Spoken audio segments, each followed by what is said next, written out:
Goeiemôre hier op die Sondagmôre. Dit is die 2de Maart 2025 en dis nou 10:15 Central African Time. Ek praat met julle uit Nelspruit uit waar dit 28 grade is met die humiditeit op 72. Maar die weerprofeet sê niks reën nie. Ek dink net ons boere, die boertribe, julle moet verstaan. Ons is onder aanslag. God het ons geskep met 'n opdrag. Sorg vir die mense, sorg vir die diere. En hy het vir ons al die talente gegee wat hy het ons na sy beeld gemaak. Ons het skepingstalente. Daar's baie ander etniese groeperinge, hulle kan nie skep nie. Is like baie van hulle kan nie eers in stand hou nie. So, ons is 'n besonderse groepering. En moenie nie windgat oor dit wees nie. Wees dankbaar vir dit. Maar vra vir jouself die groot fucking vraag. Like, met hierdie capabilities en capacity wat ek het, hoe wend ek dit aan tot die eer van God, die skepper van die hemel en aarde? Ek het 'n simpel filosofie in my lewe. Alles wat ek doen ek asof ek dit vir God self doen. So, as ek 'n bord kos maak, ek kan nie die goed net in die bord indonder en die bord daar op die tafel neermoer vir my vrou nie.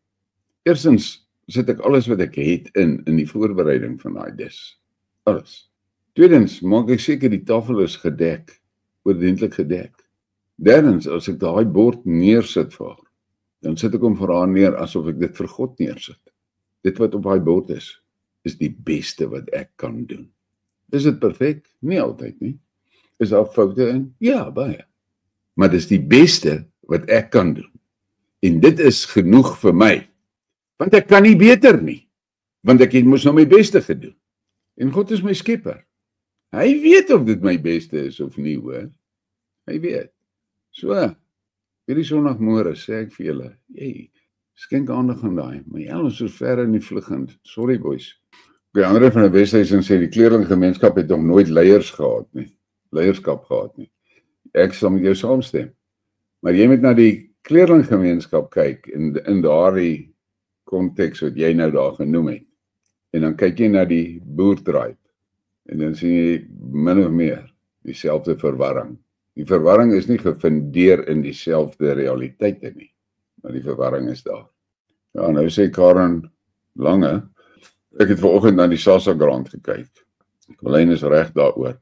'n Mens kan tot 6 kinders vergoeding kry wat tot R790 per maand kan kry met al daai randtjies wat aan dit gehaak word natuurlik.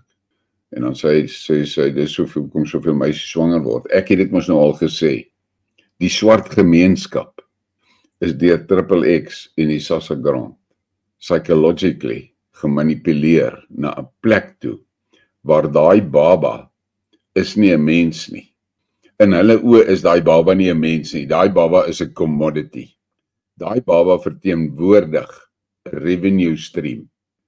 So, sy identiteit as mens is fucking weg. So hy is effektief gedehumanize. En dit is wat Satan wil hê. Mense moet gedehumanize word.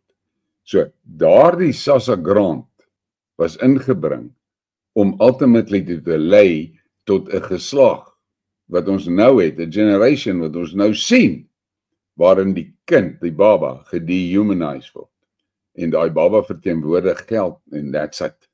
Daai baba is nie 'n geskenk van God nie. Daai baba is 'n commodity.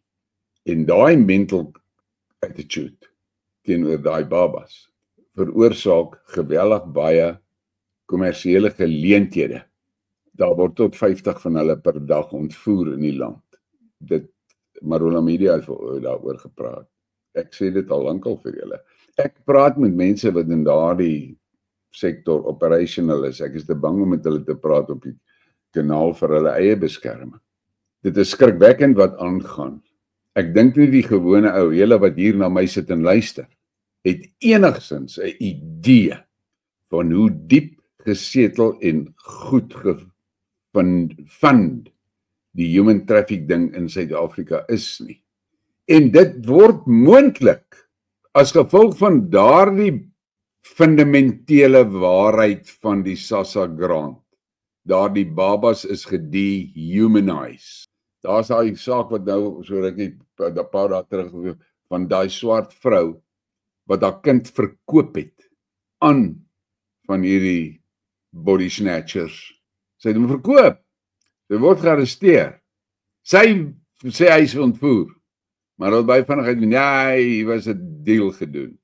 Terwyl sy daar in die tronk verhoor afwagtend is, kry sy nog 'n baby. Wat die fok sê dit vir jou? Dis 'n production plant wat commodities uitspoeg. That's what it is. En julle wat vir my luister, moet baie mooi let. Dis 'n fundamentele fok op in ons samelewing wat geweldige gevolge het en wat moordgevaarlik is vir ons almal se kinders. So, aanvaar dit net. Satan is in kontrole daar. So, jy deel van hierdie 2% van my wat ek van praat. Jy's in 'n fucking cesspool, hoor, en jou enigste versekering is hier, ou man. Moenie fucking dink polisie kan jou protect nie. Moenie dink 'n army kan jou protect nie. Moenie dink jou security company kan jou protect nie. Fok, jou aanslag is bad. En ons 'n groot deel van die army is in Satan se bende.